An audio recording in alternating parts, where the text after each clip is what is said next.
भगवान की जगद्गुरु श्री प्रभुपाद की ग्रंथराज श्रीमद् भागवतम की आप सभी उपस्थित भक्तजनों की जय जयकार हो। हरे कृष्ण। तो प्रिय भक्तगण, आज के इस कथा में आप सबका स्वागत है। हरे कृष्ण। शुरू करते हैं जय राधा माधव से। जय राधा माधव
की, श्री राधा गोलोकानंद भगवान की, ग्रंथराज श्रीमद् भागवतम की, गुरु श्री प्रभुपाद की, गौर प्रेमानंदे. So, dear devotees, welcome to our daily Srimad Bhagavatam lecture.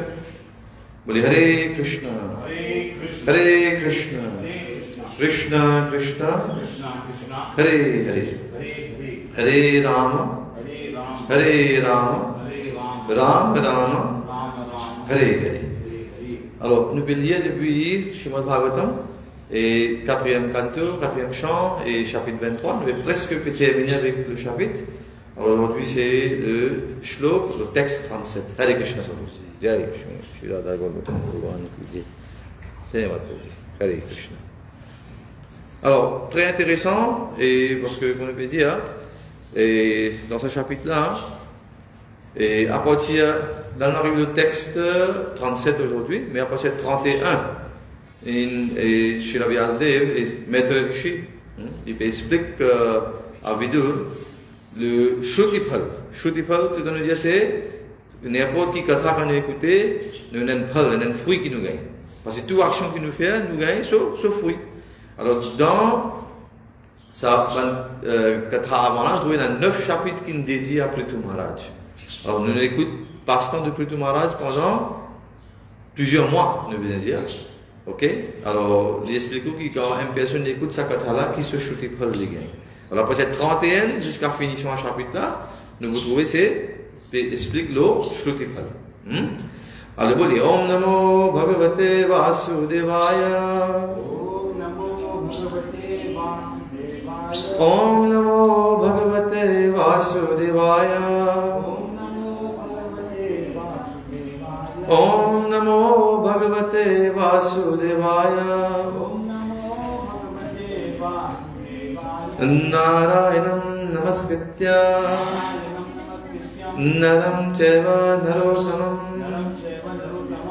Devim Saraswatim Vyasam Tato Jayam Udiraye Nashta Prayeshu Bhadreshu Nityam Bhagavata Sevaya Bhagavati Uttam Shloke Bhaktir Bhavati Naishtiki Muktanya Sango Bhagavati Amalam Bhaktim Udvahan Vainyasya Charitam Punyam Shrinuyat Shravaye Pathe Muktanya Sango Bhagavati Amalam Bhaktim Udvahan Vainyasya Charitam Punyam Shrinuyat Shravaye Pathe Muktanya Sango Bhagavati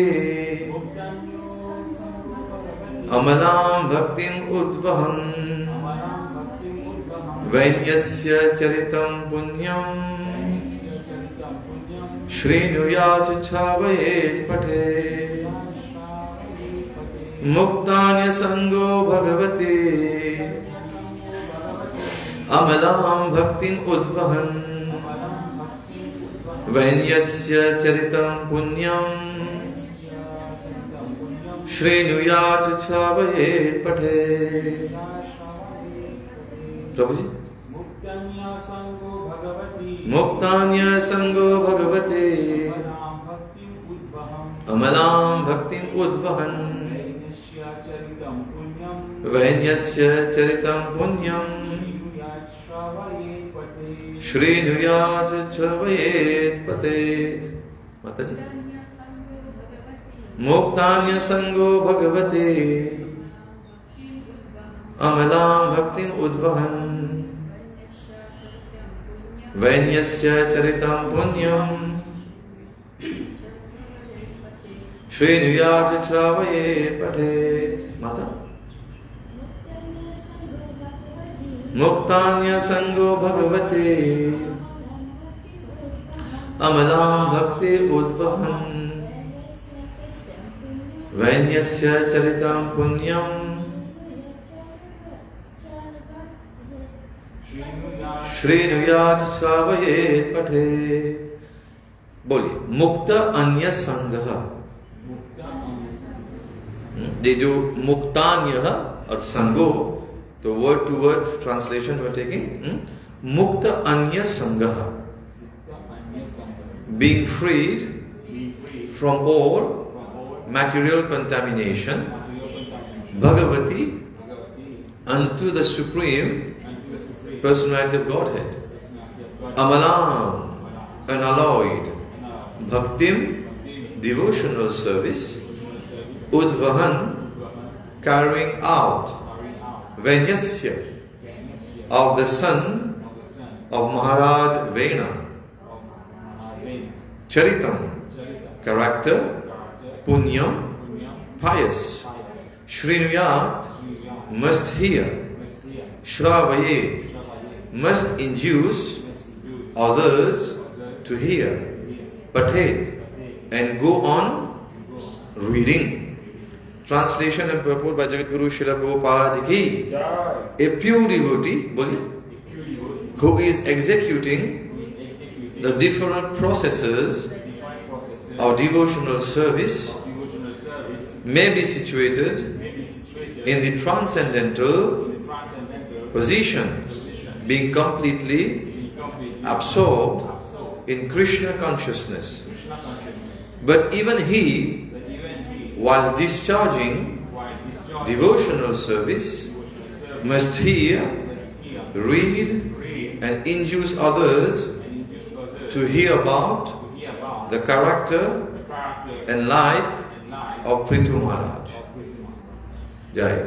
Jagadguru Srila Prabhupada ki. So the purport, we're going to read the purport. पढ़ेंगे पहले, उसके बाद we'll try to say cause un peu plus en détail si capable. Alors, there is a type of neophyte devotee who is very anxious to hear about the pastimes of the Lord, especially the Rasa Leela chapters in Srimad Bhagavatam. Such a devotee should know by this instruction that the pastimes of Prithu Maharaj are none different from the pastimes of the Supreme Personality of Godhead. An ideal king, Prithu Maharaj, exhibited all talents in showing how to rule the citizens, how to educate them, how to develop the state economically, how to fight enemies, how to perform great sacrifices, yajnas, etc. Thus it is recommended for the sahaja or the neophyte devotee to hear, chant and get others to hear about the activities of Prithu Maharaj, even though one may think himself to be in the transcendental position of advanced devotional service. Om Jnana Timirandasya Jnananjana Shalakaya Chakshurunmetamena Tasmai Shri Gurave Namah. Namam Vishnu Padaya Krishna Pisthaya Bhutale Srimate Bhakti Vedanta Swami Iti Namne Namaste Saraswate Deve Gauravani Pracharine Nirvishesh Shunyavadi Paschatya Deshatarine Jai Shri Krishna Chaitanya Prabhu Nityananda Shri Advaita Gadadhar Shivasadi Gaura Bhakta Vrinda. Hare Krishna, Krishna Krishna, Hare Hare, Hare Ram, Ram Ram, Hare Hare. Alors, Prabhuji, Mataji, Hare Krishna. Merci beaucoup pour votre présence de nos Srimad Bhagavatam lecture qui nous fait tous les jours. Et comme on nous dit depuis le commencement, nous arrivons presque à la fin de ce chapitre-là. Et nous pouvons surtout le Shrutipal. Et ici, dans ce shlok-là, chez la Vyasdev, il nous fait ressortir, c'est toute une conversation entre Maître Rishi et Vidur. Pas oublier, on a plusieurs conversations qui peuvent dérouler ici, mais ici c'est Maître Rishi qui peut instruire Vidur, peut dire qui, dans ce shlok-là, il dit que même si une personne n'y pense, il peut faire la vie dévotionnelle, Hare Krishna Mataji. Il peut suivre Bhakti, nécessairement, toujours, il besoin continuer, lire, écouter et faire lire, et faire écouter le passe-temps de Prithu Maharaj. Pensez qu'il a été important, il y a important pour écouter ce passe-temps.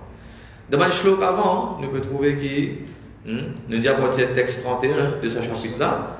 Nous expliquait que quand une personne écoute le pasteur de Prithu Maharaj, alors qui lui bénéficie, qui lui gagne. Ça s'appelle Shruti Prabhu. Une cause différente catégorie de personnes. C'est tout une cause de Char Varna. Char Varna veut dire Brahman, Kshatriya, Vaishya et Shudra. Alors, il y a aussi un Brahman, il écoute le pasteur de Prithu Maharaj. Alors, qui arrive là, déjà, parmi un Brahman, il vient de topmost. Et il aussi, il développe ce Brahma Tej. Un Brahman, il ne reconnaît pas ce Brahma Tej. Quand on est un Brahman même, il y en a plusieurs Brahmans dans la société, mais une personne qui écoute régulièrement le pasteur de Prithu Maharaj, vous trouvez qu'il y a une sorte d'effulgence de ce visage, et tout ce qu'il y fait, définitivement, il est bien auspicieux. Alors, un Brahman se devoir de l'expliquer à plusieurs reprises, depuis plusieurs lectures, nous explique même pasteur, et la qualité d'un Brahman, c'est tout, Patan, Patan, Yajan, Yajan, Dan, Pratigraha. Le Shastra explique qu'un Brahman est supposé faire ça. C'est ça ce devoir. Lire, Patan et Patan, il fait les autres lire. Yajan, il apprend à faire yagya sous direction des sommet spirituels. Et Yajan, il a fait yagya pour différents yajman, différentes personnes. Et en même temps, Patan, nous disons Patan, Patan, Yajan, Yajan, Dan. Dan, dit, qui nous trouve ici. Nous disons qu'on fait Dan. C'est-à-dire, un Brahman n'est pas accepté, il n'est pas pratigraha, il y a aussi qu'on fait. Alors, accepter et en même temps, il donne charity. Charité, Dan. Et ça, c'est pour un Brahman. Alors, définitivement, c'est un Brahman qui écoute le pasteur de Prithu Maharaj, parce que Prithu Maharaj aussi, il montre sa bonne qualité. Malgré qu'il est un Kshatriya, mais seulement en termes d'An, il est un grand Danvir. Il fait beaucoup de donations pour surtout sur Praja. Deuxième, maintenant, il explique qu'il y a un Kshatriya. Un Kshatriya, il est là pour administrer. Et si un Kshatriya il écoute le pasteur de Prithu Maharaj, il explique qu'il, parmi les Kshatriya, il vient de topmost. Ne pas oublier que les Kshatriya, c'est les rois. De nos jours, nous avons les leaders de la société, les politiciens. Mais à l'époque, c'était les rois. Et parmi tous les rois, il y en a un qui pouvait samrat. Il y en a plusieurs les rois différents partis dans Bharatvarsh, il y en a différents les rois. Mais nous avons un seul samrat. Alors le samrat, nous avons comme Yudhishthir Maharaj, il est samrat. Après, nous avons Parikshit Maharaj. Alors, il explique que quand on écoute le passe-temps, parmi les rois, on vient empereur, on vient de samrat. Assez parmi les Vaishya. Un Vaishya, il a un rôle spécifique dans la société. Bole Shri Radha Guru Kananda Bhagwan ki Jai Guru Srila Prabhupada ki Gaur Kumanande Hari Bol. Alors, nous arrivons à la troisième catégorie, c'est le Vaishya. The mercantile class, maintenant de supposer qu'il prend en compte de tout le business de la société. Et il dit, un Vaishya, quand il écoute le passe-temps de Prithu Maharaj, alors il vient bien opulent, et nous connaissons un Vaishya qui est supposé faire Go, Krishi, et puis Go Raksha et Krishi. Alors il fait car protection, et en même temps il prend en compte l'agriculture et tout. Alors il dit où ça, Vaishya là, s'il écoute le passe-temps de Prithu Maharaj, parmi les Vaishya, il est le plus riche qu'il y a, et il n'a plus beaucoup, vache. L'exemple il donnait, de Srila Prabhupada de avant, il explique comment Nanda Maharaj, parmi les Vaishya, qui est le topmost, parce qu'il y a 900 000 vaches, à l'époque personne ne tient. Alors parmi les the number one, nous disons qu'on est les petits rajas dans Vrindavan. Et puis parmi les Shudra maintenant, nous ne pouvons pas oublier que les Shudra sont là surtout pour assister à trois différents varnas qui sont nous causons le Brahman, Kshatriya et Vaishya. Les Shudra les assistent et les autres font d'autres services. Et les Yahou, guette bien, pour les Shudra, ce Shruti-Phal, quand il écoute le pasteur de Prithu Maharaj, il vient un grand dévot. Alors, nous comprenons bien, même l'exemple de Vidur. Vidur, tu comptais comme, quand Dhritarashtra, nous dit le pasteur de Mahabharata. Vidur, pas que ça est né.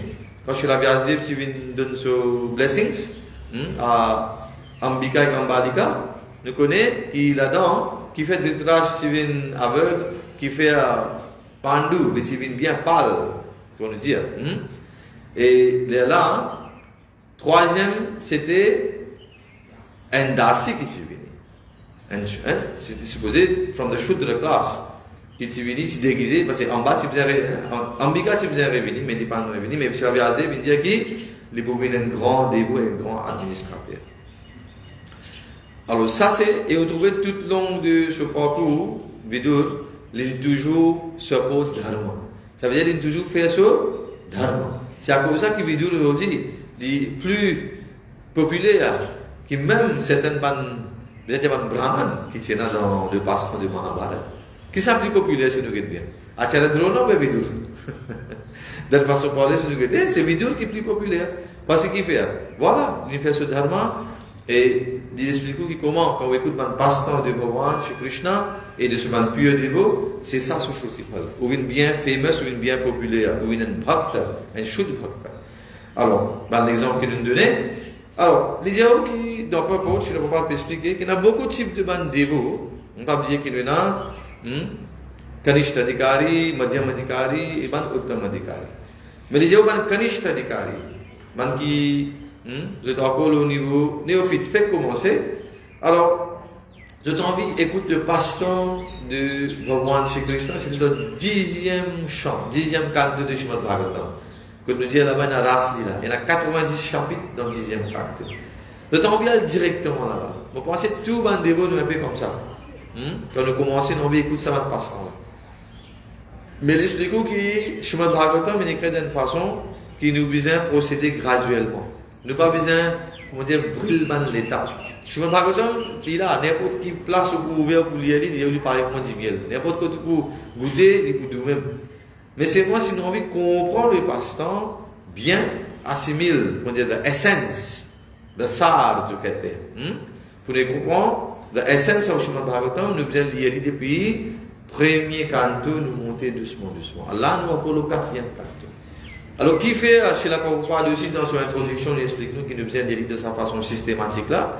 Parce que quand nous pouvons faire ça, nous pouvons trouver qu'avant nous gagner le passe-temps de Bhagavan Shri Krishna, nous gagnons le passe-temps de plusieurs de ce band purs dévots, de plusieurs les rois, et qui band leçons nous gagner des autres. Alors, l'exemple là même, nous trouvons, nous pouvons lire le passe-temps de Prithu Maharaj. Avant, nous tenons le passe-temps de Sopapa, King Vena. Alors, comment il fait de cette façon, il fait mauvais. Il pas suivre le principe. Et comment il montre où qui Brigumuni et tout l'autre Rishimuni, il donne une malédiction. Alors, c'est un passe-temps, c'est une leçon qui nous apprend. Il y en a aussi, quand nous bougeons graduellement, nous trouvons que nous avons le passe-temps de Hiranyakashipu, Prahlad Maharaj, nous avons Dhruv Maharaj, ce passe-temps, ce papa, Uttanpad. Chacha, Priyavrat. Alors, de la façon là, tout ça va différent les rois là, quand nous lisons le passe-temps, nous apprenons beaucoup de bonnes leçons. À cause de ça, quand nous lisons le Bhagavatam, ce n'est pas juste le passe-temps de Bhagavan Shri Krishna, mais aussi le passe-temps de ce ban pur dévot. À cause de ça, chez la Prabhupada, les gens qui, pour cette instruction là, les gens qui Kanishta Adhikari, les dévophile, je vous ai connu qui, passe-temps de Prithu Maharaj, les non différents du passe-temps de Bhagavan Shri Krishna. Hare Krishna. Et les gens qui sont les rois idéal, an ideal king, Prithu Maharaj exhibited all talents. Tout ce qui est une personne besoin apprendre quand il a pour faire, quand on a pour administrer, il montre comment on besoin administrer au royaume, qui besoin faire pour les citoyens. Par exemple, nous guettons, les gens qui, quand Prithu Maharaj, même quand il prend la retraite, il est pour aller, qu'il fait. Il fait une façon qui, tout les personnes dans ce royaume, qui ont gagné une pension pour mon besoin. Alors ça, c'est le roi idéal qui fait ça. Est-ce que de nos jours, nous trouvons que tu peux prendre compte? Enfin, nous ne pas trouver le cas de les rois, les politiciens, les premiers ministres, les leaders de la société, qui, quand je peux retraiter, je pense pour toute l'anti-population, tout le citoyen. Mais ici, il y a Prithu Maharaj, l'in fait une façon qu'ils ont tout gagné une pension pour mon business. À part de ça, l'in divise au royaume une façon en 5 que tous les 5 garçons, chacun a une direction, un royaume pour eux administrer. Commencez par ce premier garçon qui s'appelle Vijitashrva. L'homme qui vient Antardhan. Vijitashrva. L'autre garçon c'était, nous appelons comme Haryaksh. Alors Haryaksh, l'expliquer dans le prochain chapitre, nous trouvons une introduction quand nous lire Rudra Gita, commençons même, passant de Prithu Maharaj, pas fini là, se va ligner, continue à expliquer comment Vijitashrva, le plus grand garçon, avec ses 4 frères, alors nous avons Haryaksh, nous avons Dhumrakesh, nous avons Dravin et nous avons Vrik. Chacun gagne une direction pour administrer. Alors, c'est ça l'exemple, un papa, quand il est retraité, il connaît, avant qu'il quitte l'école, il vient finir mettre tout en l'autre, pour qu'on dise qu'il y a des autres parmi les enfants. Alors, l'exemple qui est plutôt malade, il donne nous, pour dire matériel, il besoin prendre ça aussi. Il y a un devoir d'un papa qui, avant qu'il est retraité, il quitte la famille, il peut aller, mais c'est pas un jour, il quitte l'école, il connaît, il met tout à jour. Alors, là, il dit au Vijitashrva, si mettre comme le plus grand garçon, les rois principal, et là, les Vijitashrva, sous instruction de son papa, il donne ses 4 frères en une direction. Là, il me dit, ok, Dhumrakesh, il gagne quelle direction? Il gagne direction du sud. L'autre frère, Dravin, il gagne le nord. Et là, il dit, Vrik, Vrik, il gagne côté l'ouest, et c'est qu'il est resté Haryaksh, il gagne côté soleil levé, il gagne côté l'est. Alors, dans sa façon-là, mon papa, il a un show qui touche aux enfants, chacun gagne son corps, pour se administrer comme un kshatriya, je continue, faire ce ban devoir, comme un devoir. Nous trouvons aussi comment, quand dans la société, tu n'as pas oublié que dans la société, tu as un malfaiteur, qui ne peut pas suivre les rules and regulations.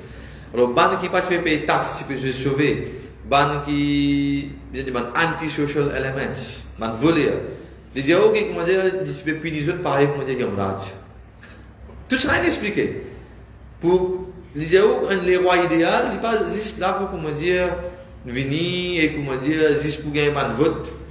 Ils pour comment dire accepter une injustice non. Quand pas c'est injustice, ils peuvent réagir pareil comment Yamraj.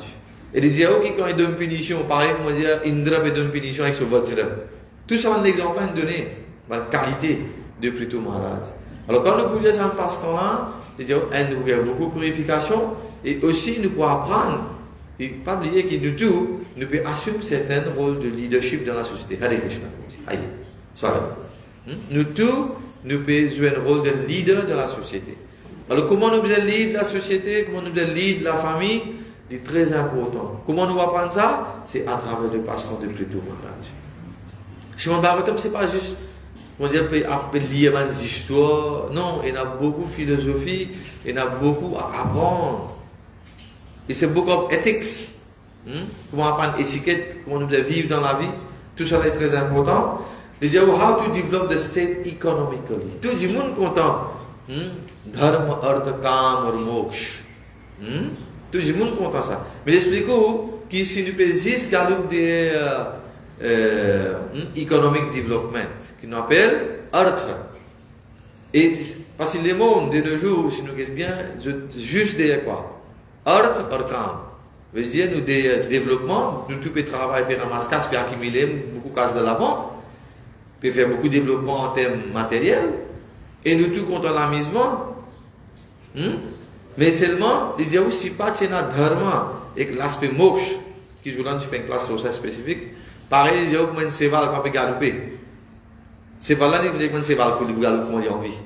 Mais, si vous mettez un zélier en lit, il faut galoper droite. Voilà la raison qui fait, ça dirige séval là. Et pareil, comment dire, nous pouvons gagner earth et calm. Economic development et puis sense gratification. Pas empêcher ça, mais seulement, quand on met ça zélier là, des côtés, vous gagnez dharma et moksha. Ils commencent à contrôler ça, c'est mal fou là. Ça me fait pas dire le terme unbridled horse. Alors, NZL bien important. Dharma et moksha. Quand on cet aspect-là, c'est surtout pour le monde de la société, doucement, doucement. Donc, on a dharma, même qu'on a développement économique, même qu'on a sense gratification, mais je vous fais dire, c'est long dharma. प्रभु जी आप तो बैठे 2 minute के लिए, आप लोग आए हैं, थोड़ा आप बैठ जाइए, विराज जी आपका स्वागत है।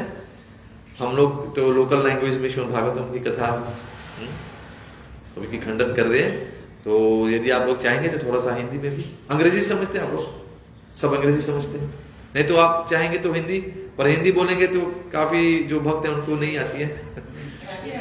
हाँ हाँ प्रभु, हाँ प्रभु जी संस्कृत के पंडित हैं। हरे कृष्णा, कौन जी प्रभु बताइए। प्रभु जी हरे कृष्ण। श्यामानंद प्रभु तो सबको हंसाते रहते हैं। हरे कृष्ण। बोले श्री राधा गोलोकानंद भगवान की। तो avec le permission, on fait un petit guide dans l'Hindu, pour प्रभु ला कौन सी गीत।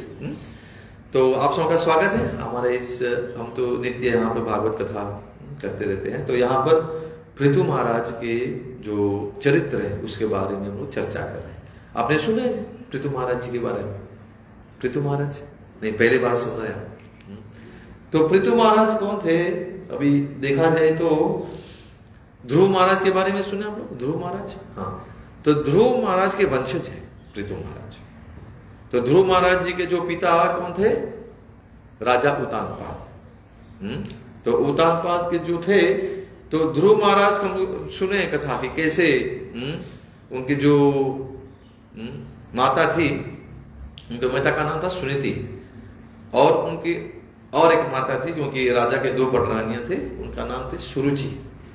तो वहां पर सुरुचि एक बार उनको बहुत बोलते हैं ना, ऐसे कुशब्द बोल दिए थे कि हाँ तू क्यों अपने पिता के गोद में जाके बैठ रहा है, वो भी सिंहासन पर। वहां पे सिर्फ मेरे पुत्र उत्तम का अधिकार है क्योंकि वो मेरे गर्भ से जन्म लिया है। तो उनको काफी क्योंकि तू मेरे गर्भ से जन्म लिया है इसलिए तेरे को कभी ये राज नहीं मिल सकता है, ये आसन नहीं मिल सकता है। इसे ध्रुव महाराज को चोट लगा। छोटा बच्चा था 5 साल का, फिर भी छोटे बच्चे को कुशब्द बोलेंगे तो बच्चे को ठेस पहुंचेगा, दिल को ठेस पहुंचता है। तो वो जाकर अपने माता से पूछे कि हे मैया, देखियो मैया ने क्या सुना है मेरे को। उन्होंने बोला कि हाँ मेरा कोई हक नहीं है इस राज्य में। तो उन्हें मैया ने बोला कि कोई बात नहीं बेटा।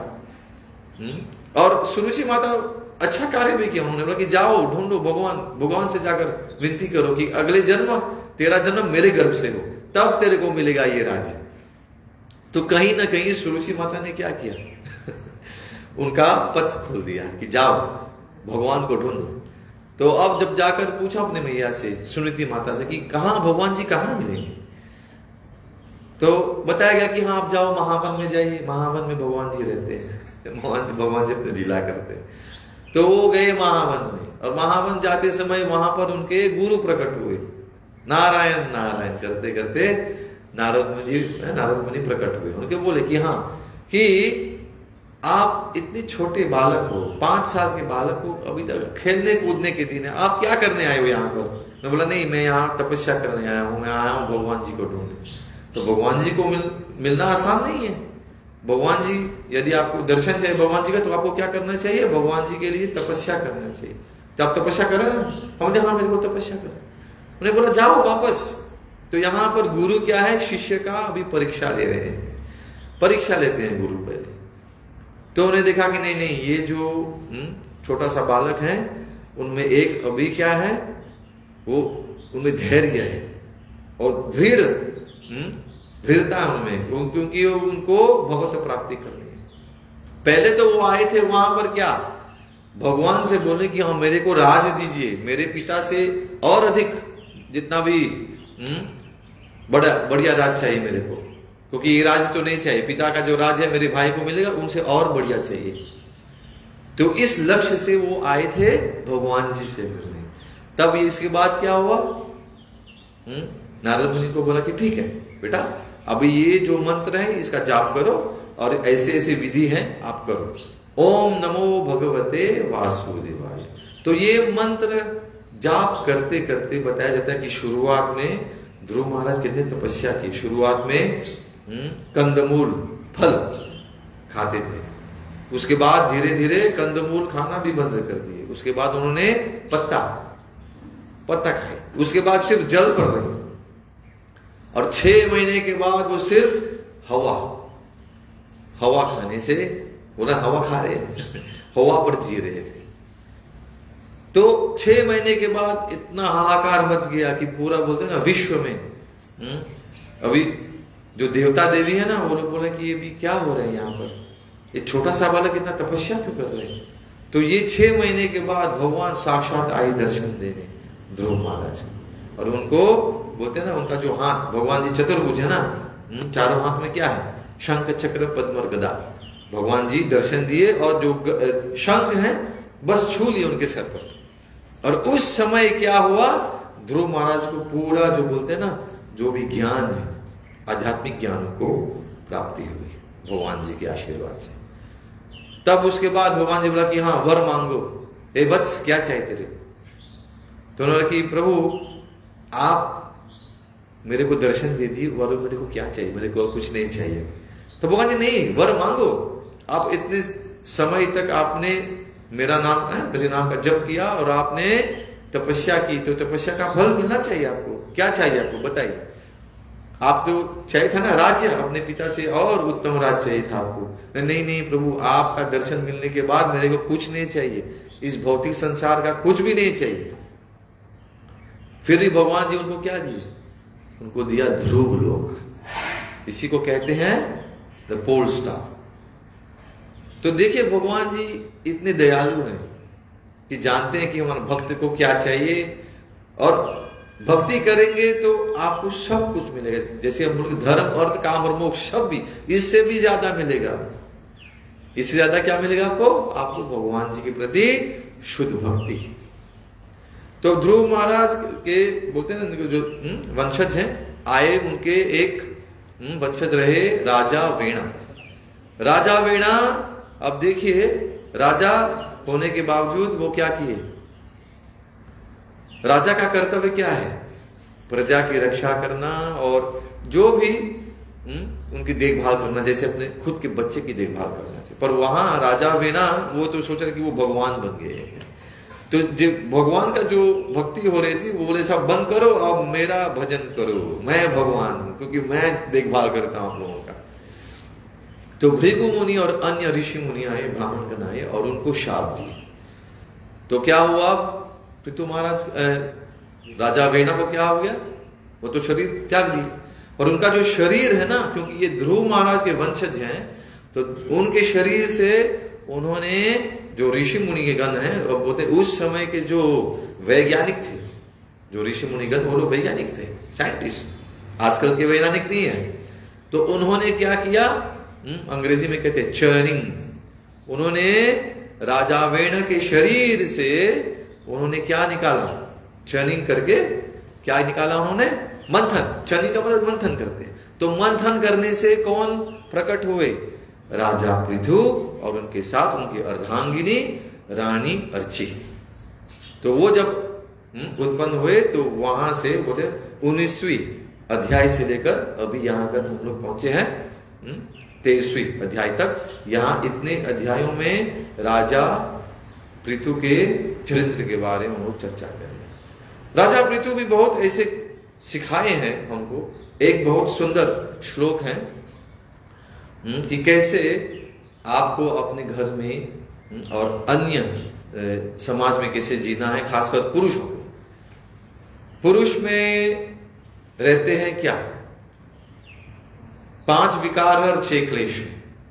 तो विकार है क्या और क्लेश क्या है। एक तो विकार है वाइसेस जो कहते हैं, उसको कहते हैं काम, लस्ट, दूसरों के प्रति काम। तो कैसे जीना है पुरुष को समाज में, तो मातृ भक्ति पर स्त्रीषु, परा स्त्री को देखकर उनको मां की दर्जा देनी चाहिए, मातृ भक्ति पर स्त्रीषु।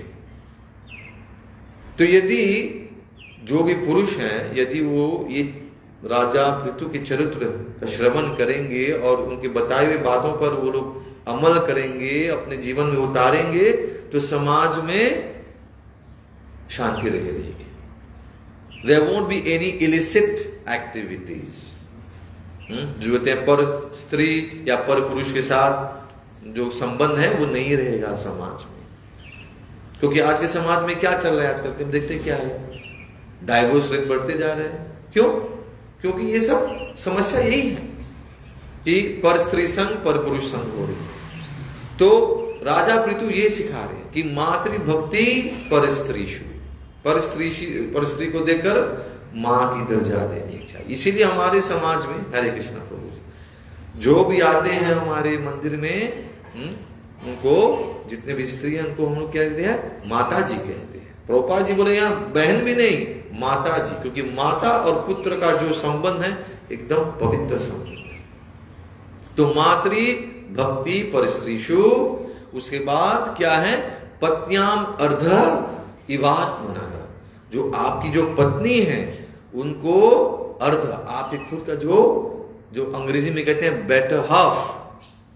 कहां से आए ये बेटर हाफ? कभी बोलते हैं ना अपने अर्धांगिनी को जब इंट्रोड्यूस करते हैं समाज में तो बोलते हैं हाँ she is my better half.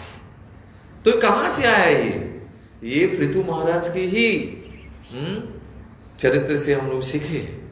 तो ये सिखाए हमको. एक तो पहले मातृभक्ति पर स्त्रीषु, और दूसरा क्या है, पत्न्याम अर्धः इवात्मनः. अपने पत्नी को अपना जो अर्धांगिनी कहते हैं उनको मानना चाहिए, हाफ. और वो भी कैसा, बेटर हाफ. प्रभु जी बेटर हाफ है. खराबी जो है आप में है, माताएं में नहीं है. शी जो बेटर हाफ, जो बेटर वर्जन. ठीक माता जी, प्रभु जी को जाकर सिखाई कर भी अभी. हाँ, कथा में क्या आपने श्रवण किया. तीसरी जो है सीख हमको मिलता है, प्रजासु पितृवत स्निग्ध.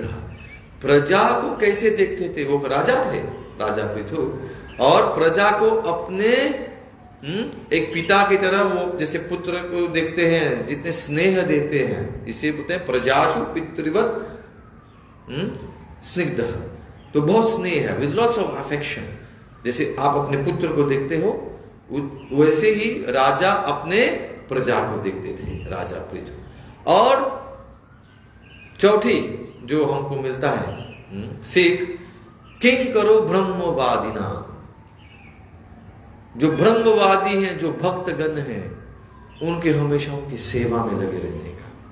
तो राजा पृथु जब भी उनके और अन्य जितने भी राजा हुए, हरे कृष्णा होता है, कि जब उनके राज्य में कोई भी भक्त आते थे, जो भी ऋषि मुनि आते थे, तो उनके मान आदर सत्कार करते थे और उनसे सीखते थे. क्योंकि ऋषि मुनिगण क्यों आते हैं राज्य में, धन पाने के लिए नहीं, पर आकर क्या करना है, राजा को, क्योंकि राजा को ये ज्ञान मिलना बहुत आवश्यक है, ये जो आध्यात्मिक ज्ञान है. क्योंकि राजा जब तक उनको आध्यात्मिक ज्ञान नहीं मिलेगा तब तक वो राज ऋषि नहीं कहलाएंगे. पहले के जो राजा थे उनको राज ऋषि कहलाते थे, राज ऋषि. राजा होने के साथ साथ वो लोग भक्ति करते थे, इसी उनको राज ऋषि कहते थे. तो इस तरह यहाँ पर आज के जो श्लोक हैं, साथ में हम फिर से एक बार पढ़ेंगे. मुक्तान्य संगो भगवती अमलाम भक्ति उद्वहन वैष्णवन्यस्य चरितम पुण्यः श्रीनुयात छरायवेद पठे. तो यहाँ पर सबको पृथु महाराज के जो चरित्र हैं इसके बारे में हमको श्रवण करना है और दूसरों को सुनाना है. ये नहीं कि सिर्फ सुन लिया तो सिर्फ अपने लिए है. और खासकर इस श्लोक में यदि आप अपने आप को समझते हो कि मैं भक्त हूं, हाँ, तो भक्ति करने वालों को भी श्रवण करना है और दूसरों को सुनाना है. तो श्रवण कीर्तन स्मरण वंदन ये करना है. पृथु महाराज जी के चरित्र के बारे में हमको सुनाना है दूसरों को. इसीलिए चैतन्य महाप्रभु जब प्रकट हुए, राधा कृष्णा साथ एक ही शरीर में आए थे महाप्रभु के रूप में, उन्होंने बोला है, क्या सिखाया हम लोगों को, यार देखे तार कहे कृष्ण उपदेश, अमर आज्ञा गुरु हुई तार देश. कि जो भी मिले, जो भी दिखे, उनको ये भागवत धर्म, ये जो भगवत गीता का जो ज्ञान है, श्रीमद् भागवतम का जो ज्ञान है, आप जो भी मिले आपको उनको सुनाइए, सिखाइए। जो भी थोड़ा सा आप सीखे सीख कर आप दूसरों को सिखाइए। इसे बोलते हैं पठन और पाठन करना चाहिए। तो 3 बार जो ये कथा को श्रवण करते हैं और जो सुनाते हैं दूसरों को, तो बताया जाता है कि उनको वैकुंठ लोक प्राप्त होती है। क्योंकि पृथु महाराज जब तुमने शरीर त्यागे, उनके साथ उनके जो रानी थी, रानी अर्ची, उनके जो अंतिम संस्कार, अंत्येष्टि संस्कार किसने किया? उनके पुत्र ने किए। उनके जो अर्धांगिनी अर्थात रानी अर्ची, उन्होंने उनकी अंत्येष्टि संस्कार की और उसके बाद वो सती हो गई। और सती होने के बाद बताया जाता है कि वैकुंठ लोक से आए विष्णुदूत उनको लेकर विमान में लेकर गए। और जब जा रहे थे तो जितने भी स्वर्ग लोक में जितने देवता देवियां थे, खासकर देवियां थी, वो लोग चर्चा कर रहे थे, प्रशंसा कर रहे थे रानी अर्ची की। कैसे रानी अर्ची अपने पतिदेव अर्थात राजा पृथु की सेवा की। अंत समय में उम्र भर उन्होंने सेवा की, पर अंत समय में वही परीक्षा होती है ना कि अंत समय में कौन रहेगा साथ में कौन देता है। तो यहां रानी अर्ची साथ दी। क्योंकि ये एक समस्या है, हम लोग सोचते हैं कि हमारा जो देह है, कल इस श्लोक के बारे में थोड़ा सा हम चर्चा किए थे, देहापत्य कलातरादिश्व आत्मा संन्येषु असत्स्वपि तेषां प्रमत्तो निधनम पश्यन्नपि न पश्यति। ये हमारे जीवन की सच्चाई है कि हम सोचते हैं कि हमारा जो शरीर है, देह, आपत्य जो हमारा पुत्र है, पुत्री है, कलात्र अर्थात हमारे जो स्त्री हैं, आदिशु, ये सब आदि देह, पुत्र और पत्नी या पति हैं हमारे इस शरीर का क्या है? आत्मा सैन्येषु असत्स्व। हम सोचते कि ये शरीर का ये सैनिक है, ये हमारी रक्षा करेंगे, पर यहाँ पे श्रील व्यासदेव लिख रहे हैं ये असत्य है, असत्य है। क्योंकि कुछ समय तक वो लोग साथ देंगे हम, पर हमको क्या करना पड़ता है? अंत समय में क्या होता है? हमको अकेला जाना पड़ता है। अकेले आए हैं, अकेले जाएंगे। इसे कहते हैं ये जो संसार है ना, छोड़ के चला जाएगा आपको। देखिए जीवन में बहुत कुछ है जो चल के चले जाते हैं। एक तो पहला है चला लक्ष्मी। लक्ष्मी आपके जितने हैं, लक्ष्मी हम पैसा धन नहीं कहते हैं, बोलते हैं चला लक्ष्मी। लक्ष्मी जो है ना, चंचला माता है, वो छोड़ के चली जाती है। चला लक्ष्मी चलम प्राणम, हमारा जो प्राण है वो छोड़ के चला जाएगा।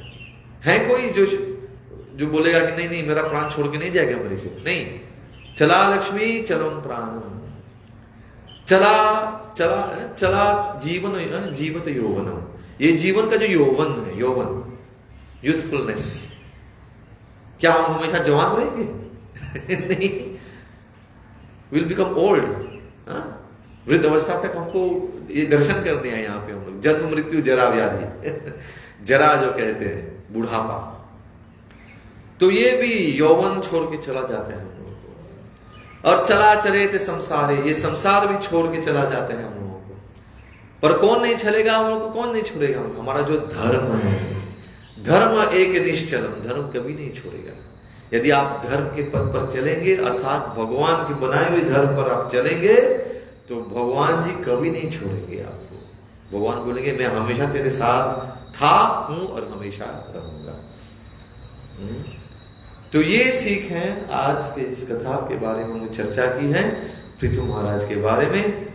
तो कैसे हमको ये अपना ये जो जीवन है कैसे जीना है और कैसे ये शरीर त्यागना है। इसी बताए Shrimad Bhagavatam shows us the art of living, L-I-V-I-N-G, and the art of leaving this world, अर्थात the art of dying, सब कुछ सिखाते हैं।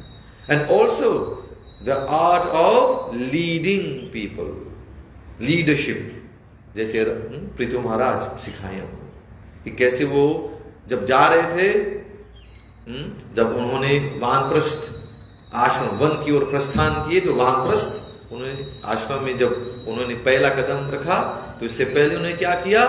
अपने 5 पुत्रों को जो पूरा राज्य था उन्होंने बांट दिया। बड़े पुत्र विजिताश्व को उन्होंने पूरा राज्य दिया और उनको बताया कि समय आने पर अपने जो 4 भाई हैं, छोटे भाइयों को, उनको भी अपना भाग, जो बोलते हैं भाग दे देना, गिव देम देयर शेयर। इसीलिए विजिताश्व अपने भाई धूम्रकेश, हरियक्ष, वृक और द्रविड़ को उन्होंने अलग अलग दिशा में उन्होंने उनको राज दी। तो ये बताते हैं कि कैसे पिता को रहना चाहिए, बता रहे थे कि हाँ राजा पितृ सिखाए राजा कैसे रहनी चाहिए, पिता कैसे रहनी चाहिए, पति कैसे रहनी चाहिए, ये सब सिखाए। और आदर्श पुत्र, हालांकि उनके पिता राजा वेण थे, फिर भी वो एक उनके पिताजी बड़े पापी थे, फिर भी वो एक आदर्श पुत्र बने, वो नहीं बने अपने पिता की तरह वो भक्ति पथ पर चले। तो आज की कथा को हम विराम देते हैं और पूछना चाहेंगे कि कोई प्रश्न, do you have any questions on today's कथा? प्रभु जी आप थे यहाँ पर, you were there since the beginning, you have any question, anything you want to add? प्रभु जी ऑल गुड? प्रभु जी कुछ बोलना चाहेंगे? आप लोग भारत से हैं या मॉरिशस में ठहरे हैं? भारत से। कब आए माता जी आप लोग? 2 साल से हैं। और प्रभु जी तो देखा 2 महीने से। अच्छा आप 2 महीने से, और प्रभु जी आप 2 साल से हैं। मैं देख रहा हूँ बढ़िया से आपने कंठी वाला धारण किए हैं। और कौन से मंदिर से जुड़े प्रभु आप? इधर ही आपके? हाँ इधर ही पास में है। अच्छा जय हरे कृष्ण। माला जप करते हैं, महामंत्र करते हैं, बहुत बढ़िया। तो माताएं को भी थोड़ा सा बताइए कैसे संबंध है, संबंधी आपके? हाँ IGCIC में। ओ जय हो। तो आप कौन से, तो ये संगीत में? हाँ जय हो। आप क्या करते हैं प्रभु जी? ओ जय हो, बहुत बढ़िया। और माता जी? एडमिनिस्ट्रेशन में प्रभु जी। हाँ yoga. Okay, I think my eldest sister brother in law आपके शिष्य हैं। या वो काफी, आई थिंक वही आपका थोड़ा फैमिलियर लग रहे हैं, वो फोटो बताए थे आपके, तो मेरे को याद आता है। तो आपका स्वागत है, very happy that you came. So any question about today? No, you are fine, you understood? Thank you so much. प्रभु जी, राज प्रभु, ऑल गुड? ग्रंथराज श्रीमद् भागवतम की, जगद्गुरु श्रील प्रभुपाद की, आप सभी उपस्थित भक्तजनों की जय जयकार हो। हरे कृष्ण।